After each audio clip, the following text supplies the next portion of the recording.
Baik, kalau kita kembali melihat apa yang tertuang di dalam Ibrani 10 ayatnya yang ke-9 itu, maka kita bisa melihat di situ bahwa ada satu kehendak Allah yang memang sudah ada dari sebelumnya, bahkan sebelum Yesus datang ke dalam dunia ini. Dan kehendak Allah ini justru yang membuat kenapa Yesus datang. Yaitu dia ingin memisahkan antara yang pertama dengan yang kedua. Di dalam Ibrani 10 ayat yang ke-9 ini, dengan jelas tertuang di situ dikatakan, dan kemudian katanya, perkataan katanya ini kata Yesus, kata Allah. Sungguh aku datang untuk melakukan kehendak-Mu. Yang pertama ia hapuskan supaya menegakkan yang kedua. Minggu lalu kita sudah membahas bahwa bagaimana di dalam sepanjang kitab Ibrani ini perkataan yang pertama itu selalu merefer kepada perjanjian lama atau hukum Taurat. Bukan Alkitab perjanjian lama, tetapi perjanjian Allah dengan umatnya atau keberadaan hubungan Allah dengan umatnya yang lama. Yang kesaksiannya, yang berita-beritanya itu tertuang di dalam Alkitab perjanjian lama. Lalu yang kedua itu adalah perjanjian Allah atau hubungan Allah yang baru dengan umatnya. Jadi ada perbedaan sekali antara hubungan Allah yang lama dengan umat manusia dan hubungan Allah yang baru dengan umatnya. Nah, itulah yang dikatakan di dalam Ibrani 10 ayat 9 ini. Sungguh aku datang untuk melakukan kehendak-Mu. Kehendak Allah itu apa? Yang pertama, ia hapuskan. Jadi perjanjian hubungan Allah yang lama itu, termasuk hukum Taurat itu dihapuskan. Tidak lagi berlaku di hadapan Allah, supaya menegakkan yang kedua. Yang kedua itu adalah hubungan Allah yang baru dengan umatnya. Nah, sepanjang kitab Ibrani ini kalau kita coba balik ke belakang sedikit untuk melihat benar tidak mengenai perjanjian baru itu, maka kita bisa melihat di dalam Ibrani 8. Kalau kita mundur, dalam Ibrani 8 ayatnya yang ke-13, tertuang jelas di situ. Jadi kalau Anda baca seluruh Ibrani 8 ini, Anda akan melihat bagaimana perjanjian lama itu dan perjanjian baru itu. Yang ayat 13-nya dikonklusikan di situ, di dalam Ibrani 8 ayat 13, oleh karena ia berkata-kata tentang perjanjian yang baru, ia menyatakan yang pertama. Yang pertama tentu saja perjanjian yang lama. Sebagai perjanjian yang telah menjadi tua, dan apa yang telah menjadi tua dan usang, telah dekat kepada kemusnahannya. Dia bicara tentang ada satu perjanjian baru, sehingga yang lama itu tidak lagi berlaku. Dan kalau kita balik lagi, mundur lagi ke belakang, di dalam Ibrani 7-nya, maka kita bisa melihat dalam Ibrani 7 itu bagaimana dijelaskan di situ, ditulis dengan jelas sekali situ, bahwa imamat Lewi, imamat Harun itu tidak lagi berlaku. Kenapa? Karena memang harus berakhir imamat itu. Sehingga bukan hanya imamatnya saja yang tidak berlaku, tetapi juga hukum yang dipakai untuk menjalankan imamat itu pun tidak lagi berlaku. Di dalam Ibrani 7-nya, jika Anda baca ayat yang ke-12-nya, tapi ada baca dulu seluruhnya, itu ada satu konteks yang berbicara tentang tidak lagi berlaku imamat atau ibadah-ibadah perjanjian lama atau hukum Taurat. Di dalam ayat 12, Ibrani 7, sebab jikalau imamat berubah, dengan sendirinya akan berubah pula hukum Taurat itu. Jadi sekarang kita tidak lagi berada di dalam imamat Lewi, kita tidak lagi berada di dalam imamat perjanjian lama, maka hukumnya juga berubah. Kita berada di dalam imamat Kristus, imamat Melkisedek. Dan kita tidak bahas mengenai hal itu malam hari ini, tapi kita akan melihat bagaimana pemisahan itu sangat serius di hadapan Allah. Allah sendiri yang menghentikan perjanjian lama itu. Allah sendiri yang membuat hukum Taurat itu tidak lagi berlaku dengan pekerjaan Kristus di kayu salib. Dengan menggenapi segala hal yang dinubuatkan itu. Jadi ada sesuatu yang sangat serius di situ. Karena Allah sendiri, bukan ide saya untuk memproklamirkan bahwa hukum Taurat sudah tidak berlaku. Tetapi jelas sekali tertulis di dalam Alkitab bahwa tidak lagi berlaku hal-hal tersebut. Bukan ide manusia untuk untuk mengcounter ajaran-ajaran Taurat itu. Bukan. Tetapi Allah sendiri yang menghapuskannya di dalam Ibrani 10 ayat yang ke-9 tadi dikatakan.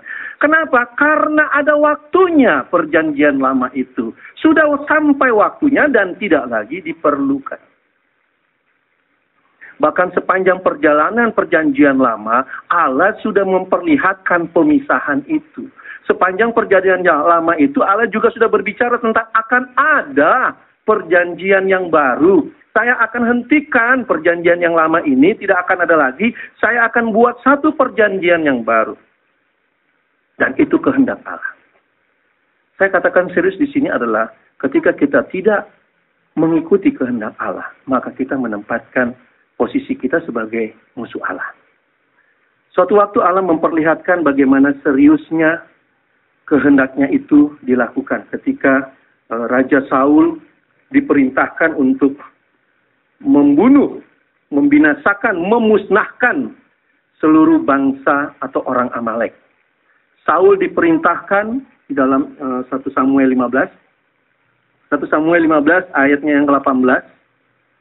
Tuhan menyuruh engkau pergi dengan pesan. Ini disampaikan kepada Saul oleh Samuel. Disampaikan dengan pesan, pergilah, tumpaslah orang-orang berdosa itu, yakni orang Amalek. Berperanglah melawan mereka sampai engkau membinasakan mereka. Tumpas. Jangan ada sisa. Itu perintah Tuhan kepada Saul. Kalau Anda baca kisahnya dalam 1 Samuel 15. Lalu Saul pergi berperang. Melawan bangsa Israel itu. Tetapi kemudian tidak semua ditumpas. Karena perintah Allah harusnya semua ditumpas. Baik binatang-binatang, baik perempuan, baik kanak-kanak. Itu di dalam 1 Samuel 15 ayatnya yang ketiga. Jadi pergilah sekarang, kalahkanlah orang Amalek, tumpaslah segala yang ada padanya. Dan janganlah ada belas kasihan kepadanya. Bunuhlah semuanya, laki-laki maupun perempuan, kanak-kanak maupun anak-anak yang menyusu, lembu maupun domba, unta maupun keledai. Allah memberikan kemenangan. Tetapi apa yang dibuat Saul? Dia sudah memukul bangsa itu. Lari, hancur lebur, dia memusnahkan bangsa itu. Dia memusnahkan rakyatnya. Tetapi kemudian dia menawan Agag, raja daripada orang Amalek itu. Ditawan hidup-hidup. Padahal Allah memerintahkan untuk memusnahkan semuanya. Tidak boleh ada yang sisa. Tetapi dia menawan Agag. Dan dia juga membunuh semua binatang-binatang yang buruk. Namun dia menahan, dia menawan kambing, domba, lembu-lembu yang terbaik, yang tambun. Karena dia merasa itu sesuatu yang berharga. Dia merasa itu sesuatu yang dia bisa persembahkan kepada Allah. Walaupun Allah sudah memerintahkan tumpas, tuntas. Tetapi dia merasa, ini kan berharga buat Allah. Supaya Allah senang, supaya Allah dipermuliakan. Tetapi Allah tidak melihat itu. Kehendak Allah adalah tumpas, tuntas. Sehingga ketika dia melakukan hal itu, dia menempatkan dirinya sebagai musuh Allah. Saul tidak melakukan kehendak Allah. Dia betul berperang, tetapi dia menggunakan akal pikirannya bagaimana supaya dia bisa menyenangkan Allah. Dia melanggar perintah Allah, dia melanggar titah Allah, dia melanggar kehendak Allah, dia melanggar apa yang Allah mau lakukan. Dengan satu alasan, supaya Allah bisa berkenan. Karena ada korban-korban yang baik, ada domba yang tambun, ada kambing yang tambun yang bisa dipersembahkan kepada Allah. Lalu Samuel datang dan berkata kepada Saul bahwa oleh perbuatannya itulah maka Allah tidak mau menjadikan dia raja atas Israel. Dan kita bisa lihat di dalam ayatnya yang ke-22 dalam 1 Samuel 15 ini. Di situ ada satu konklusi yang Samuel sampaikan. Apakah Tuhan itu berkenan kepada korban bakaran dan korban sembelihan sama seperti kepada mendengarkan suara Tuhan? Sesungguhnya mendengarkan lebih baik daripada korban sembelihan, memperhatikan lebih baik daripada lemak domba-domba jantan. Ayat 23, sebab pendurhakaan adalah sama seperti dosa bertenung, dan kedegilan adalah sama seperti menyembah berhala dan terapi. Apa yang diperbuat oleh Saul? Karena dia ingin mempersembahkan korban bakaran, korban sembelihan, sekalipun dia harus melanggar mendengarkan perintah Allah. Sementara bagi Allah lebih penting kita mendengar, melakukan kehendaknya, daripada mempersembahkan korban bakaran, korban sembelihan. Apalagi kalau Allah sudah perintahkan itu untuk dimusnahkan. Apalagi kalau sudah diperintahkan bahwa itu tidak lagi berlaku. Ketika saya sering membahas tentang bagaimana perjanjian lama dan hukum Taurat ini tidak berlaku, maka sering sekali pertanyaan-pertanyaan itu muncul. Lalu bagaimana? Bagaimana dengan persepuluhan? Bagaimana dengan persembahan kudus? Bagaimana dengan persembahan sulung? Bagaimana dengan upacara-upacara? Bagaimana? Apakah semua itu tidak berlaku? Saya tidak bahas satu-satu. Allah punya kehendak bahwa hukum Taurat dan perjanjian lama itu tidak berlaku. Mungkin kita berpikir, bukankah persepuluhan itu baik buat pelayan-pelayan Tuhan? Bukan persembahan sulung itu baik? Bukankah hukum-hukum moral itu baik? Kenapa nggak kita tahan? Kenapa nggak kita tetap berlakukan? Sama seperti Saul tadi. Allah perintahkan, Allah nyatakan bahwa tuntas, tetapi Saul menahan sebagian. Sama jikalau kita mengambil posisi seperti itu. Allah sudah katakan bahwa Ia menghapus yang pertama. Ia tidak lagi memberlakukan yang pertama, tapi kita ingin menahan. Kita anggap itu masih berlaku, kita ingin memberlakukannya. Walaupun kita tahu bahwa tulisannya tidak bisa dirubah. Ibrani 10 ayat 9 itu tidak bisa dirubah. Yang pertama dia hapuskan, yang kedua dia tegakkan. Tapi kalau kita pikir masih bagus, bukankah hukum-hukum moral itu masih berlaku? Kita berusaha cari alasan supaya itu masih tetap berlaku. Bagaimana kalau tidak ada persepuluhan? Bukankah hamba Tuhan tidak bisa hidup? Siapa bilang tidak bisa hidup? Apa Anda tidak percaya Allah itu menghidupimu? Apa Anda tidak percaya? Anda tidak percaya bahwa Allah adalah kehidupanmu? Yang penting di sini apakah korban bakaran atau mendengarkan suara Tuhan? Jadi, ketika kita berusaha membela diri kita, walaupun jelas-jelas sekali dalam Ibrani itu, jelas sekali tertulis. Saya heran kalau orang tidak bisa baca itu. Jelas sekali, Ibrani 8 ayat 13, yang pertama itu sudah dimusnahkan. Ibrani 10 ayat 9, dia hapuskan, tertulis jelas di situ. Masih saja banyak orang ingin bermain di situ dengan mengatakan bahwa yang lama itu masih bisa berlaku. Sama seperti Saul, kita menempatkan diri kita di posisi sebagai musuh Allah. Karena jelas-jelas itu adalah kehendak Allah. Yesus ketika dia datang ke dalam dunia, justru dalam rangka menghapuskan yang pertama. Justru dalam rangka supaya yang kedua, perjanjian baru itu ditegakkan. Dan melanggar itu, tadi dikatakan itu sama dengan kedegilan manusia. Ayat 23 dari 1 Samuel 15 itu, sebab pendurhakaan adalah sama seperti dosa bertenung, dan kedegilan adalah sama seperti menyembah berhala. Ada pemisahan. Paulus tuliskan ayat yang sama di dalam 2 Korintus 6. 2 Korintus 6 ayat yang ke-14 dan seterusnya. Janganlah kamu merupakan pasangan yang tidak seimbang dengan orang-orang yang tak percaya. Persamaan apakah terdapat antara kebenaran dan kedurhakaan? Tadi dikatakan pendurhakaan itu sama dengan penyembahan berhala. Atau bagaimana terang dapat bersatu dengan gelap? Persamaan apakah yang terdapat antara Kristus dan Belial? Apakah bagian bersama orang yang percaya dengan orang yang tak percaya? Ayat ini kadangkala sering diambil orang. Dikenakan kepada orang, oh jangan bergaul dengan agama lain. Jangan kawin dengan tidak sesama agama. Ayat 2 Korintus 6 ini tidak pernah berbicara soal agama. Allah tidak terikat dengan agama.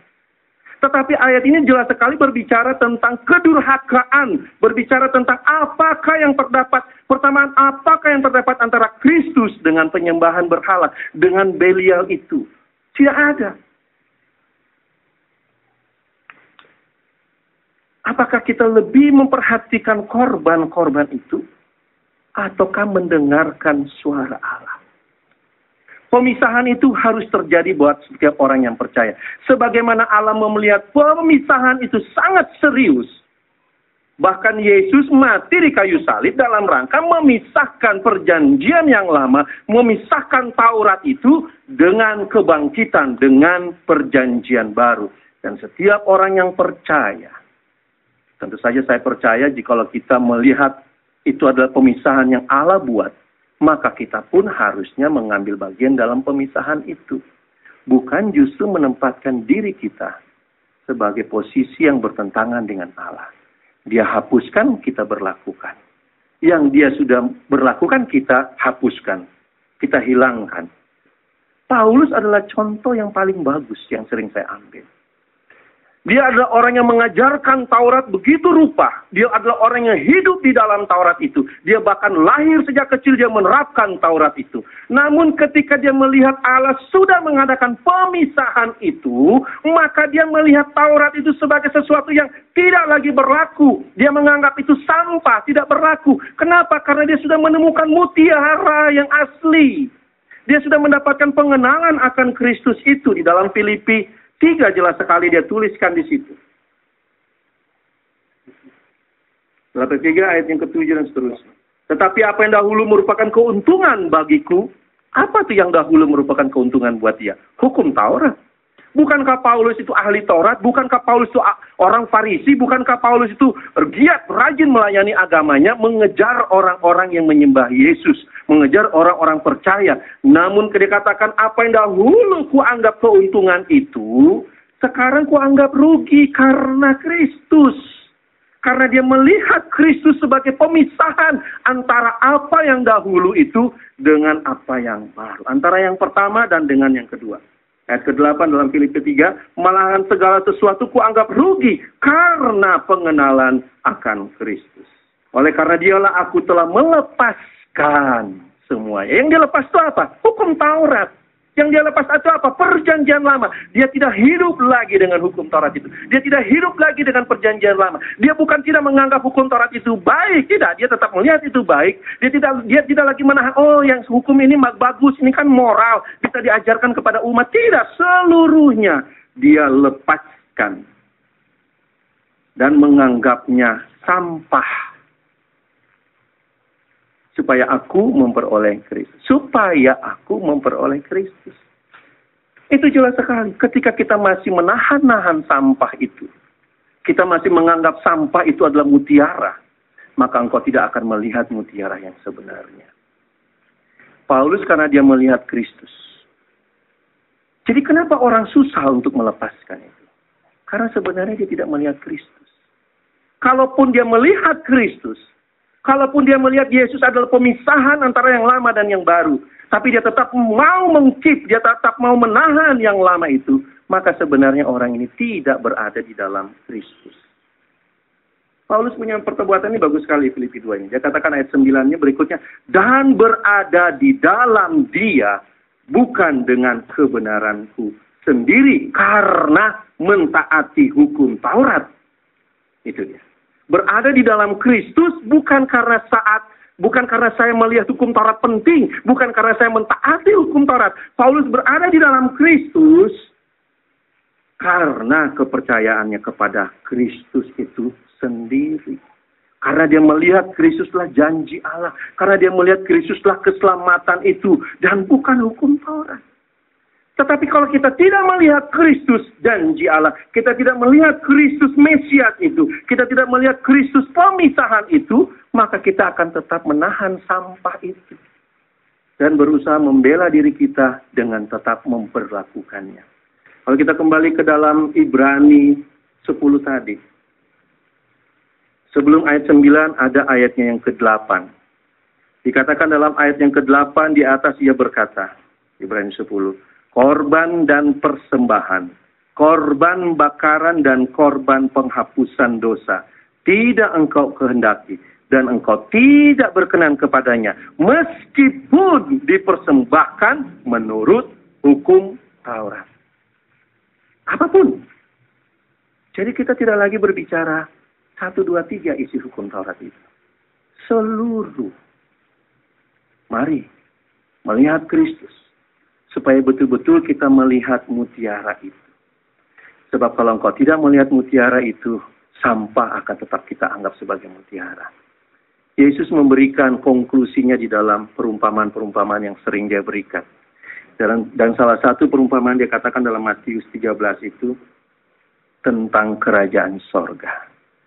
Di dalam Matius 13 ayatnya yang ke-45, jelas sekali tulisnya begini. Kita tulis begini, Yesus yang berkata, demikian pula hal kerajaan sorga itu. Seumpama seorang pedagang yang mencari mutiara yang indah. Setelah ditemukannya mutiara yang sangat berharga, ia pun pergi menjual seluruh miliknya. Yang dulu dia miliki. Kenapa dia jual semua itu? Kenapa dia abaikan semua? Tidak lagi berlaku bagi dia. Karena dia ingin mendapatkan mutiara yang sebenarnya, yang sesungguhnya. Jikalau engkau ingin bertemu dengan Kristus, sungguh-sungguh berada di dalam Kristus. Mari kita lakukan kehendak Allah. Menghapus yang pertama. Tidak lagi hidup di dalam yang lama. Tetapi kita hidup di dalam hubungan yang baru. Di dalam Kristus itu sendiri.